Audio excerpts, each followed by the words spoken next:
Welcome to R24. ఈ రోజు మనం చూసినట్లయితే పవన్ కళ్యాణ్ ఒక్కడే ఈ రోజు కవితకి ఆప్షన్ గా కనిపిస్తా ఉన్నారు. అది కూడా కల్వకుంట కవితకి ఆప్షన్ గా కనిపిస్తా ఉన్నాడు. ఎందుకంటే ఈ రోజు ఆమె పార్టీ పేరుతోనే జనంలోకి వెళ్ళాలి అంటే ఆ ఫేస్ చూసిన తర్వాత అందరికీ లిక్కర్ స్కామే గుర్తొస్తా ఉంది. అది మర్చిపోవాలి జనం. అట్ ద సేమ్ టైం తను ఓన్ చేసుకోవాలి అంటే ఏదో ఒక నినాదం కావాలి తెలంగాణ. బట్ తెలంగాణ నినాదం తీసుకుంటే ఆల్రెడీ ఇది అయిపోయిన చరిత్ర కాబట్టి తెలంగాణ నినాదం తీసుకున్నాం నమ్మే పరిస్థితి లేదు కాబట్టి ఈ రోజు పవన్ కళ్యాణ్ అనే ఒక సెంటిమెంట్ అస్త్రాన్ని ఆమె బయటికి తీసుకొస్తా ఉంది. దీనికి ఏదో రకంగా ఫుల్ స్టాప్ పెడదాము అని చెప్పి అటు తెలంగాణ వాదులు కానీ ఇటు పవన్ కళ్యాణ్ లాంటి వాళ్ళు అప్పీల్ చేస్తున్నా సరే మళ్ళా ఆమె పవన్ కళ్యాణ్ పేరే తీసుకొచ్చే ప్రయత్నం చేస్తుంది. అంటే ఈ రోజు పవన్ కళ్యాణ్ పేరు వాడుకుంటే తప్ప తనకు ఒక జనంలో ఒక ఫేస్ ఉండదు, జనంలో తనకు ఒక ఇష్యూ ఉండదని ఆమె భావిస్తా ఉన్నట్టుంది. రీసెంట్ గా కూడా ఆవిడ మాట్లాడారు.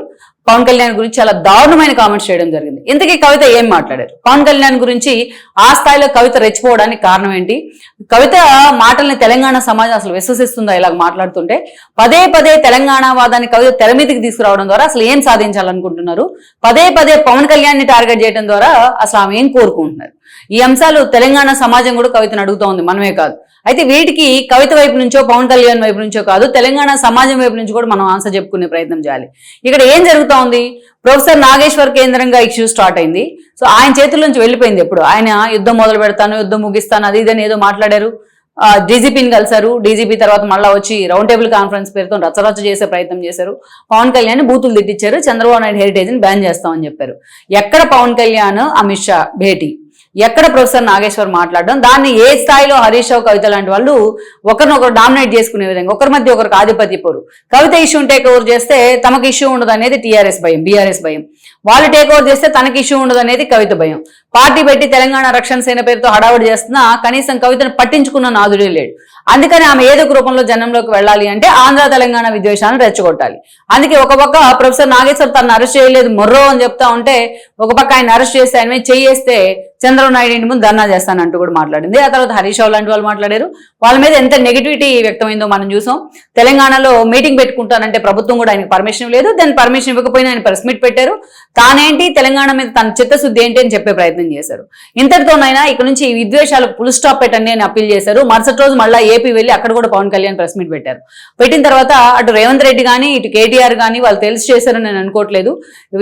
వాళ్ళు నాకు బ్రదర్హుడ్ లాంటి వాళ్ళు, వాళ్ళతో ఆ రిలేషన్ ఉండింది, నాకు ఆ బాండింగ్ ఉండింది. సో తెలంగాణ సమాజంలో చాలా ఇష్యూస్ ఉన్నాయి, వాటి మీద ఫోకస్ పెట్టండి, ఆంధ్ర తెలంగాణ డివిజన్ తేమాకండి అని క్లియర్ కట్ గా పవన్ కళ్యాణ్ కూడా చెప్పారు, అటు కేటీఆర్ కూడా చెప్పారు. చాలా హుందాగా ఉంది ఆ పాలిటిక్స్. అటు రేవంత్ రెడ్డి కూడా పొన్నం లాంటి వాళ్ళని కంట్రోల్ చేసే ప్రయత్నం చేశారని చర్చ కూడా జరిగింది. ఆ లీకులు కూడా బయటకు వచ్చాయి. అందరితో కూల్ అయింది అనుకున్నాం. కానీ మళ్ళీ రీసెంట్ గా కవిత ఇప్పుడు లేటెస్ట్ గా మీడియా ముందుకు వచ్చే ప్రయత్నం చేసింది. చేతిలో ఒక మైక్ కావాలి, అదేవిధంగా మాట్లాడడానికి ఒక మైక్ ఉండాలి చేతిలో. ఆ మాటలు పవన్ కళ్యాణ్ హిట్ చేసా ఉండాలి. ఆ హిట్ చేస్తే ఆ తెలంగాణ సమాజంలో ఎవరో ఒకరిద్దరు తన వెంట నడవపోతారా, తను చూడకపోతారా, తను పట్టించుకోపోతారా అనేది ఆమె ఆందోళనకు కారణం. మొత్తం మీద అయితే అందుకే పవన్ కళ్యాణ్ ని ఆయన అభిమానులను ట్రిగర్ చేసే ప్రయత్నం చేస్తుంది ఆవిడ. అంత క్లియర్ గా విద్వేషాలు వద్దు అని చెప్పిన తర్వాత ఈవెన్ చంద్రబాబు నాయుడు కూడా అప్పీల్ చేశారు. మీరు ఎక్కడైతే మీ నాన్న వచ్చి పార్టీ పెట్టుకుంటే ఏపీలో మేమన్నా అడ్డుకున్నామా, ఎవరు ఎక్కడైనా పార్టీ పెట్టుకోవచ్చు అని చెప్పేసి అంత క్లియర్ గా కూడా ఆయన చెప్పడం జరిగింది. ఇంతమంది చెప్పినా మళ్ళా కవిత పవన్ కళ్యాణ్ గురించి మాట్లాడుతూ ఉన్నారంటే ఆయన ల్యాండ్ గురించి, ఏదైతే కోడి చెరువు ల్యాండ్ గురించి ఆల్రెడీ పవన్ కళ్యాణ్ క్లారిటీగా చెప్పారు. దాంట్లో నిజంగా నేను ఆక్రమించుకున్న ల్యాండ్ అయితే తెలంగాణ ప్రభుత్వానికి ఇచ్చేస్తాను అని కూడా ఆయన చెప్పడం జరిగింది. ఇవి మరి అంటా ఉంది ఆవిడ. ఈవిడికి ఎందుకు ఇస్తారు? ఈవిడ సంపాదించుకుందా చాలేదా లిక్కర్ స్కామ్ అడ్డం పెట్టుకుని? ఈవిడికి ఎందుకు ఇవ్వాలి అసలు?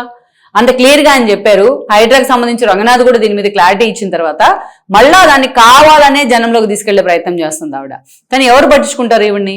ఆవిడ ఇంకా ఏం మాట్లాడుతూ ఉందంటే, గద్దరికి నేను గతంలో కారు కొనిచ్చానంటే ఆయన చెప్పింది కారు కొనిచ్చానది నాకు వెనక్కి ఇవ్వమని కాదు, గద్దర్కి నాకు మధ్య అంత బాండింగ్ ఉండింది అని చెప్పారు. ఈవిడ తెలంగాణ ఉద్యమంలోకి రాకముందే, ఈవిడ అమెరికాలో ఎక్కడో ఊరేగుతా ఉన్నప్పుడే జాబ్ పేరుతోని ఆ రోజు పవన్ కళ్యాణ్ గద్దర్తో కలిసి ఉస్మానియా వేదికగా ఒక సభ పెట్టారు. ఆ రోజు సభ పెట్టి తెలంగాణ మీద తనకున్న ప్రేమను చూపిస్తూనే, తెలంగాణ గురించి, తెలంగాణ అస్తిత్వ పోరాటం గురించి మాట్లాడుతూనే ఎక్కడో వెనుకబడిన ప్రకాశం జిల్లాలో జోగిని వ్యవస్థ గురించి కూడా ఆయన ఒక పాట పాడారు గద్దర్తో కలిసి.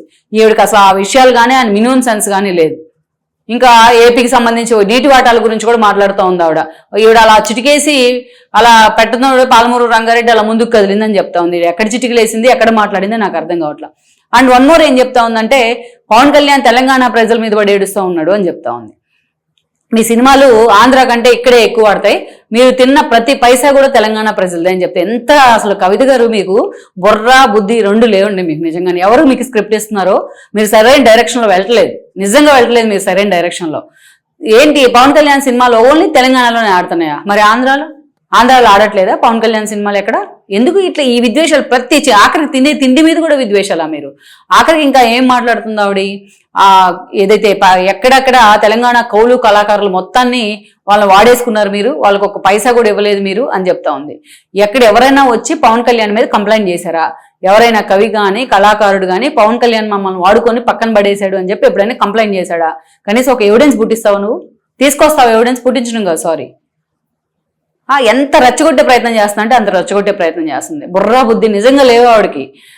ఇక్కడ వాళ్ళ అయ్యనే తిట్టింది ఆవిడ బయటకు వచ్చిన తర్వాత. ఇంకా పవన్ కళ్యాణ్ తిట్టదు అని మనం ఎలా అనుకుంటాం? కానీ ఆ మాట్లాడే క్రమంలోనైనా కొంచెం సోయి ఉండాలి కదా మాటల మీద. ఈరోజు ఇంకా ఏం చెప్తా ఉందంటే ఆమె ఇంకొక మాట మాట్లాడింది ఆవిడ. నిజంగా పవన్ కళ్యాణే కదా అందరినీ ట్రిగ్గర్ చేస్తా ఉంది. పవన్ కళ్యాణ్ ఏదైతే కారులో తిరుగుతా ఉన్నాడో ఆ కారు పైసలు కూడా తెలంగాణ ప్రజలవే అని చెప్తా ఉంది.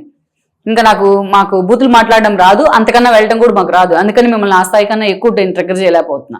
ఇక్కడ ఏం మాట్లాడుతూ ఉన్నారు మీరు? పవన్ కళ్యాణ్ కారు పైసలు కూడా తెలంగాణ ప్రజలవేనా? అంటే ఆయన సంపాదించుకునేవి కావు, ఆయనకి ఊరికి పొక్కట్లా వచ్చినాయి అనుకుంటున్నారా కారు పైసలు, కార్లు కొనుక్కోవడానికి? మరి ఇక్కడే మీ గురించి కూడా మాట్లాడుకుందాం. తెలంగాణలో పవన్ కళ్యాణ్ తెలంగాణ కారణంగానే, తెలంగాణ ప్రజల కారణంగానే, తెలంగాణ ప్రజలు హక్కును చేర్చుకోవడం కారణంగానే ఆయన హీరో అయ్యాడు అనుకుందాం మీరు చెప్పినట్టే. మరి మీరు చేసింది ఏంటి? మరి మీరు చేసిన లిక్కర్ స్కామ్ డబ్బులు కూడా తెలంగాణ బిడ్డలవే కదా. తెలంగాణ బిడ్డల సొమ్ములు లిక్కర్ స్కామ్ పేరుతో అడ్డగోలుగా దోచుకుంది మీరు కాదా? బుద్ధి జ్ఞానం ఉండాలేదన్న మాట్లాడితే. మీ నాన్న ముఖ్యమంత్రి, 10 ఏళ్ళు ముఖ్యమంత్రిగా ఉన్నారు. అదేవిధంగా మీ అన్న ముఖ్యమంత్రి అభ్యర్థిగా ఫోకస్ అవుతూ వచ్చారు. మీకు ఆల్రెడీ ఒకసారి ఎంపీ టికెట్ ఇచ్చారు, మీరు రెండోసారి ఓడిపోతే మిమ్మల్ని ఎమ్మెల్సీని చేశారు. ఇంకోసారి పార్టీ అధికారంలో ఉంటే మీరు మంత్రి అయ్యేవాళ్ళు, అసలు బయటకే వచ్చి ఉండేవాళ్ళు కాదు మీరు ఆ పార్టీలోంచి. మీరు మాట్లాడుతూ ఉన్నారా?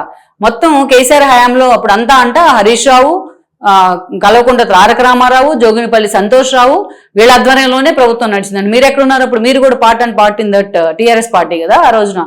మరి అప్పుడే బయటికి రావాల్సింది. ఇంత నడుస్తుంది, ఇంత దారుణాలు జరుగుతున్నప్పుడు మీకు నిజంగా బుద్ధి జ్ఞానం ఏమైనా ఉంటే ఆ రోజు మీరు బయటికి రావాల్సింది ఆ పార్టీలోంచి. ఇప్పుడు దాకా ఎందుకున్నారు మీరు?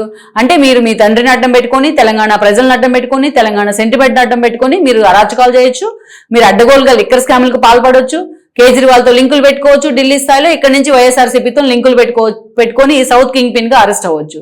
తీహార్ జైల్లో ఉండొచ్చారండి మీరు. తెలంగాణ ప్రజలకు ముందు దాని మీద ఆన్సర్ ఇవ్వండి. ఒక్క రోజున దాని గురించి మాట్లాడారా మీరు? ఇన్ని సంవత్సరాలు ఆల్మోస్ట్ మీరు పార్టీని అనౌన్స్ చేయక ముందు నుంచి పార్టీ నుంచి బయటకు వచ్చారు టీఆర్ఎస్ నుంచి. ఒక్క రోజన్నా లిక్కర్ స్కామ్ వ్యవహారం గురించి మీరు మాట్లాడారు, ఎందుకు మాట్లాడలేదు?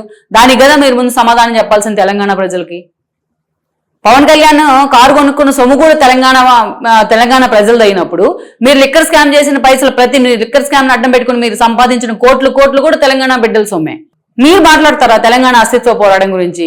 అసలు 2014 ముందు మీరు ఎక్కడున్నారు? తెలంగాణ పోరాటంలో ఉన్నారా మీరు?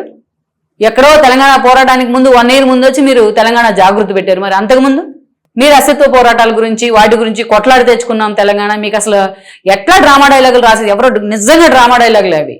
ఎవరు ఓన్ చేసుకోవట్లా మిమ్మల్ని. అసలు ఒక ఎమోషన్ లేదు మీరంటే తెలంగాణలో. మీరు పదే పవన్ కళ్యాణ్ రెచ్చగొట్టడం ద్వారా ప్రాంతీయ భేదాలను రెచ్చగొట్టేసి ఆ 10 మంది ఎవరో వస్తే హడావిడి చేసేసి మీరు చూసారా? మన తెలంగాణ ఆవిర్భావ దినోత్సవ వేడుకలు చేశారు. మీరు అంత ఆవేశంగా పవన్ కళ్యాణ్ గురించి మాట్లాడిన తర్వాత, ఆంధ్ర ప్రజల గురించి పోవచ్చు రావచ్చు రొయ్యలు అమ్ముకోవచ్చు అని మాట్లాడిన తర్వాత, మీరు నిజంగా మీరు రెచ్చగొట్టే విద్వేషాలకు ఎవరైనా మీ ట్రాప్ లో పడి ఉంటే కనీసం ఒక 1000 మంది మీ పార్టీ ఆఫీస్ దగ్గర ఉండాలా. ఎంతమంది ఉన్నారు తెలుసా మీ పార్టీ ఆఫీస్ లో? జెండా ఎగరేసిన రోజున మీరు 20 మంది ఉన్నారు. గట్టిగా నుంచుంటే 20 మంది ఉన్నారు లెక్క పెడితే వాళ్ళని. మీరు మాట్లాడతారా మీరు? ఈ విద్వేషాలు ఆపి మీరు నిజంగా పార్టీతో ఎస్టాబ్లిష్ అయ్యి ఈ పార్టీతో ముందుకు వెళ్ళాలనుకుంటే తెలంగాణలో నిజంగా చాలా శాంటిటీ ఉన్న ఇష్యూస్ ఉన్నాయి. ఈ రోజు రైతుల ఇష్యూల దగ్గర నుంచి చాలా ఉన్నాయి. వాటి గురించి మీరు మాట్లాడే ప్రయత్నం చేయండి. ఈ డ్రామాలు, ఈ కథలు ఇవన్నీ చూసేశారు తెలంగాణ ప్రజలు. ముందు మీరు సమాధానం చెప్పాలి. ముందు పవన్ కళ్యాణ్ టార్గెట్ చేయాలి అనుకుంటే మీరు ముందు నేను అడిగిన దానికి సమాధానం చెప్పే ప్రయత్నం చేయండి. లిక్కర్ స్కామ్ గురించి ఒకసారి తెలంగాణ సమాజానికి ముందు క్లారిటీ ఇవ్వండి, తర్వాత పవన్ కళ్యాణ్ గురించి మాట్లాడదురు కానీ.